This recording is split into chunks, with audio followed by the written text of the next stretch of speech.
La planeación didáctica en la nueva escuela mexicana. En la nueva escuela mexicana es importante que los maestros tengan en cuenta la diversidad de los estudiantes. Y aunque pareciera, maestros, que esto es lógico en nuestra práctica docente, a veces se nos olvida. En nuestra mente idealizamos al alumno estándar o quisiéramos tener alumnos estándar, ¿no? Y esto es totalmente normal porque en esa diversidad todos nos hemos encontrado con estos alumnos o alumnas que tienen bien forrada su libreta, que dan los buenos días, que llegan temprano, que entregan todas las tareas, que siempre preguntan, que siempre participan, que siempre terminan primero. Entonces, en ese paradigma de ese alumno estándar, pues en nuestra mente, en nuestra emoción, quisiéramos que todos fueran así. Y a veces cometemos el error de hacer esa comparación de manera pública, ¿no? Em, bueno, eso es la realidad. En la normativa, yo debo pensar, estar consciente y estar preparado para poder adaptarme a esa diversidad. Debo pensar que no hay un alumno estándar, no hay un alumno ideal, hay alumnos, hay mentes que de alguna manera debo inspirar, debo acompañar, debo darle las herramientas para que se hagan responsables de su propio aprendizaje. De eso va la planeación didáctica. Entonces, lo primero, maestros, mentalmente preparémonos ya en el marco de la nueva escuela mexicana.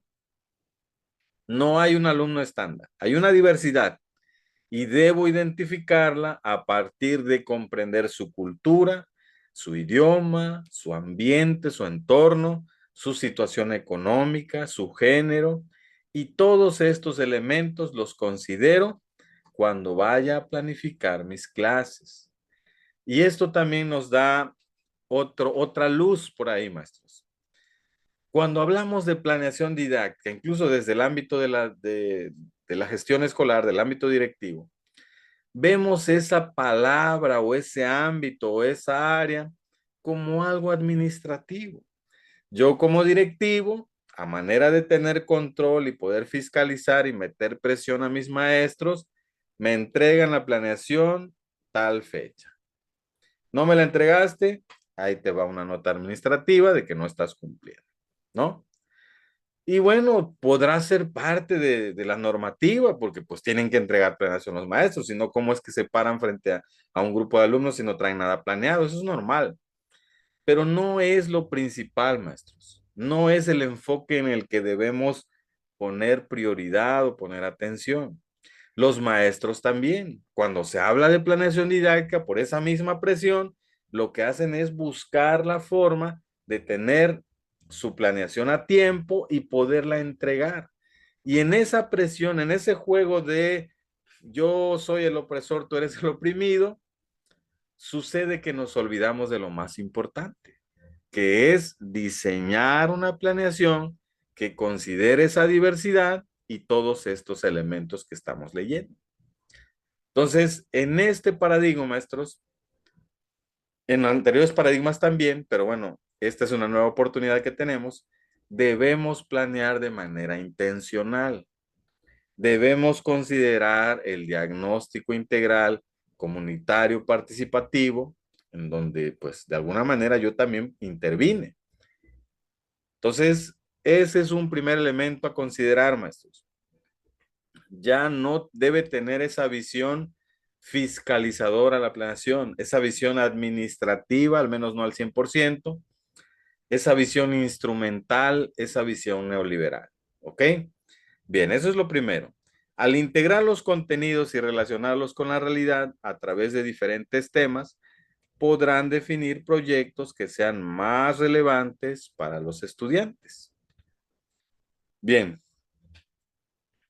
la planeación didáctica, maestros, en la nueva escuela mexicana será intercultural porque implica las condiciones de vida concreta de los estudiantes en su diversidad. Entonces tú ve haciendo checklist y tú también como directivo, ve haciendo checklist en el sentido de que cuando reviso las planeaciones considero esto. Entonces, mi planeación atiende esa diversidad, es decir, es intercultural. La planeación didáctica será interdisciplinar porque busca interrelacionar los contenidos de un campo formativo con la realidad de los estudiantes, considerando los ejes articuladores. Esto ya lo vimos. Entonces, aquí está más explícito. Mi planeación parte de un problema del contexto, se relaciona con diversas disciplinas de un campo formativo o incluso de dos, considera el pegamento de ese vínculo, es decir, los ejes articuladores. Si es sí, maravilloso, sigo con mi planeación. Mi planeación, maestros, es solidaria porque conlleva un sentido de bienestar y buen trato que reconoce el derecho de los estudiantes a estar bien corporal, mental, emocional, afectiva, sentimentalmente en todos los espacios de convivencia dentro y fuera de la escuela y en todos los procesos formativos. Esto apunta a esa famosa educación integral de la que hablábamos en el artículo 3º, recuerden. Entonces aquí también debo hacer checklist, reflexión. La planeación en la nueva escuela mexicana será pertinente porque respetará los ritmos y estilos de aprendizaje de los estudiantes. Si mi alumno no está aprendiendo con ejercicios que estamos realizando en el libro, entonces debo buscar la forma de adaptarme o de indagar entonces cuál es su estilo de aprendizaje. A lo mejor ese alumno es más de ver tutoriales y plantearle problemas no simulados, sino problemas reales. Tal vez. O puede ser que ese alumno aprende mejor a partir de repetir un proceso y no necesariamente a partir de háganlo como puedan. ¿Entienden? Entonces tenemos que, de alguna manera, y esto ya lo dijimos, adaptarnos a esas necesidades formativas, ritmos y estilos de aprendizaje de los estudiantes. Nuestra planeación será inclusiva porque dará prioridad al seguimiento y acompañamiento de las y los estudiantes que por motivos de discapacidad, género, orientación sexual, etnia, religión, clase, nacionalidad, necesitan mayor atención. Esto ya lo comentamos, maestros. Incluso ya hemos hecho reactivos que hacen alusión a la inclusión. De alguna manera, casos donde, a ver cómo abordamos la inclusión desde este aspecto, bueno, de esta manera. Y muchos de estos elementos ya los estudiamos en clases pasadas. Bueno, es muy importante, maestros, se los decía la vez pasada, que inevitablemente cuando analicemos este modelo educativo, pues tenemos que hacer la comparación para que yo, en mi autonomía profesional y desde la ética y desde una visión profesional de mi función, no solo repita lo que escucho en el Facebook, sino que haga yo un análisis a partir de hacer esa comparación de lo que dice este nuevo modelo y lo que se establecía en los anteriores. Entonces, este cuadro es muy interesante, maestros, y ya esto lo dejo para que ustedes luego lo revisen. Solo me voy a centrar en esta parte que dice fundamento didáctico. En el plan y programa 2011, nosotros planteábamos situaciones didácticas que desarrollaban competencias de lectura, matemáticas, escritura, etcétera, etcétera. En ese momento se pusieron de moda las competencias, ¿ok? Las competencias, como bien sabemos, vienen del ámbito empresarial, pero fueron adaptadas a la educación de forma muy pertinente, porque una competencia en la educación significa que el alumno o alumna en una sola exhibición demostrará que puede resolver una problemática poniendo en juego saberes conceptuales, procedimentales y actitudinales. ¿Ok? Esa era la visión del enfoque competencial y está muy bien. Incluso tiene mucho parecido a lo que tenemos que hacer en la actualidad con este nuevo modelo. Sin embargo, como siempre sucede, empieza a haber una corriente que empieza a satanizar, que empieza a decir que las competencias no sé qué, y como no tenemos ese análisis o el cuidado de investigar, de indagar, pues nos subimos también, porque es más fácil quejarse que investigar y tener argumentos. Eso es hasta biológico, lo he notado, ¿ok? Entonces, eso era lo que nos solicitaban en ese modelo. ¿Qué nos solicitaban en el programa 2017? Situaciones didácticas que logren aprendizajes esperados, ¿ok? Y eso lo recordamos perfectamente. Es decir, el estándar, el indicador de si va avanzando mi alumno o no es si logró el aprendizaje. Pero nosotros, en nuestro afán de permanecer en una zona de confort en estos procesos, el equivalente del aprendizaje esperado era si me entregó el trabajo, no me entregó el trabajo, si sacó todas buenas, no presentó o salió mal en el examen. Es decir, tan nos colonizaron con este paradigma que nos enfocamos en el producto final, en las notas, en las estadísticas que hay que entregar al sistema. ¿Ok? Ahora, ¿estuvo bien o mal ese modelo? Cada uno va a contar cómo le fue en ese modelo, en la feria, como dicen coloquialmente. Pero había muchos elementos valiosos de ese modelo 2017. Ciertamente también había una, una forma de enseñar llamada enfoque situacional o aprendizaje situacional autorregulado y colaborativo, que era muy bueno y es muy parecido a lo que estamos haciendo hoy. Sin embargo, en estas orientaciones, en esta confusión, en esta afán de estar en una zona de confort, pues nosotros nos fuimos por la fácil. Hacemos un proceso, evaluamos al final, obtenemos una evidencia, un producto, damos calificaciones. Listo. En el plan y programa 2022, la cuestión cambia. Ya lo hemos explicado.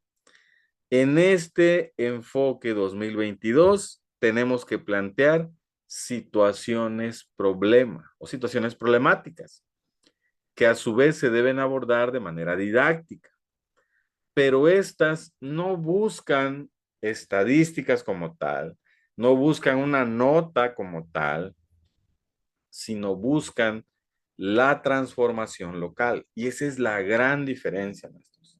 Si ustedes reflexionan, hacen memoria a nuestras recientes prácticas, hablo de los modelos que ya caducaron 2011 y 2017, pues como que la escuela, lo que pasaba en la escuela estaba como desconectado de la realidad. Pues hay que aprender este tema, hay que aprender este otro tema, hay que aprenderse estas fechas, hay que hacer una maqueta, la maqueta de la célula, hay que hacer estas prácticas en el taller, y como que la realidad estaba pues aislada, la realidad pues en la tele, las noticias, los notas en Facebook de pseudo periódicos o periódicos digitales, listo. Entonces, la gran diferencia con este modelo es, lleva la realidad del entorno inmediato del alumno al aula en forma de problemas, en forma de situaciones problemas, en forma de desafíos y darle un tratamiento pedagógico didáctico con los contenidos IPDA y metodologías activas donde el alumno participa e incide directamente en esa solución para que haya una transformación local, para que haya esa vinculación entre la realidad del alumno, sus experiencias, sus saberes, su cultura, su entorno, con los contenidos del currículo vigente. Esa es la gran diferencia, maestros, entre modelo 2022 y los anteriores modelos. Ahora, no estoy diciendo, como sí lo dice el libro Sin Recetas para la maestra y el maestro, que ambos modelos 2011 y 2017 no sirvieron. Nosotros, bueno, los que ya tenemos años en esto, incluso en la del 2004, por ahí se empezaron a dar algunos cambios. El anterior fue en la reforma del 93. Entonces, todas esas reformas, esos modelos, recuerden también, maestros, responden a un tipo de sociedad, responden también a la política gubernamental actual. Y ese es uno de los problemas que hay en México. Cada gobierno, con tal de dejar su huella, su sello y que digan yo soy diferente, cambian el sistema educativo, hacen reformas pensando más en su política, en su ego, en su visión, incluso en su partido político, piensan más en eso que en realidad cómo sacar adelante al país y a sus habitantes, hablando de un desarrollo real que es a partir de tener un pueblo educado. Yo soy de la idea, maestros, de que yo vivo en un pueblo, en una comunidad, he visto sus cambios, sus transformaciones, y hay un sector que está orgulloso de que el pueblo ya está urbanizado, de que hay infraestructura. Sí, está muy bien, pero hay más calor. Todos los arbolitos que habían antes ya no están. Los animalitos que antes andaban libremente, ahorita se tienen que poner abusados para que no los atropelle una moto o un carro. En fin, pero yo soy de la idea, maestros, que un pueblo desarrollado no es un pueblo con infraestructura. Un pueblo desarrollado es un pueblo educado. Y cuando digo educado, no me refiero precisamente a todos estos de matemáticas, ciencias, no. Un pueblo educado es muy sencillo. Un pueblo que es honesto, que no es corrupto, un pueblo que pone en práctica la colaboración, el tequio, las jornadas comunitarias de las que hablábamos, un pueblo que se ayuda, un pueblo que come y vive con hábitos saludables, un pueblo que practica deporte, un pueblo que le gusta leer, un pueblo que le gusta las artes, un pueblo que conserva su cultura, la atesora, la potencia con las nuevas generaciones. Eso es, cuando digo pueblo no me refiero precisamente a un contexto rural, me refiero en general a una ciudad, a un grupo social, pues. Entonces, para mí eso sería un pueblo desarrollado. Pero vuelvo a repetir, los sistemas educativos cambian pues de acuerdo al ego de cada gobierno en turno. Y eso pues no está en nuestro control, pero sí lo podemos analizar de manera crítica como lo estamos haciendo en este momento. Entonces, lo interesante de este cuadro comparativo, vuelvo a repetir, es que marquemos o que nos quede claro cuál es la diferencia desde la normativa, no desde lo que yo creo o desde cómo me fue en cada modelo, lo que dice la normativa, ¿ok? Bueno, muy importante también esta otra fila que dice tipo, sintético prescriptivo, ¿ok? Esto es interesante. Un programa sintético, me refiero al programa donde venían los aprendizajes esperados, 2011, prescriptivo, que prescriptivo es estos son los temas y los vas a aplicar así, con una receta, ¿ok? Entonces nosotros operábamos a nivel país todos los niveles educativos con lo que dice ese plan. En el plan y programa 2017 había un programa analítico, no diseñado por nosotros, diseñado por el sistema educativo, también prescriptivo. Lo vas a hacer así, ¿ok? Y en el plan y programa 2022 vamos de un programa sintético que ya existe, un programa analítico que ya existe con tu colectivo, y esto va a ser un programa deliberativo, porque en nuestra autonomía profesional y curricular vamos a hacer diseño curricular, nos vamos a poner de acuerdo, lo vamos a contextualizar, vamos a considerar a nuestros estudiantes, familias y comunidad, y entonces este es un programa donde le ponemos el sello de comunidad. Cuando digo comunidad me refiero a tu escuela, sus integrantes, alumnos, familia y comunidad como tal. ¿Ok? Entonces, esa es la gran diferencia, maestros, de estos modelos y debemos tenerlo claro para no subirnos a ese barco de comentarios reduccionistas de que nos van a convertir en Venezuela, de que este es un fraude, de que primero leamos y luego, acuérdense, tracemos nuestro propio camino. ¿Ok? De esto que yo te estoy compartiendo no es la verdad absoluta, es una verdad parcial. El complemento lo pones tú, porque yo te estoy dando las pautas para despertar tu curiosidad y tú después investigues en los documentos normativos y complementes esta información, ¿ok? Tezcal no yolwan, wan no yolo chalchiwi, metzti no nana, tonati no tata, huanquia huacteco, no yolilis ne maca. La luz de una vela revela las puertas.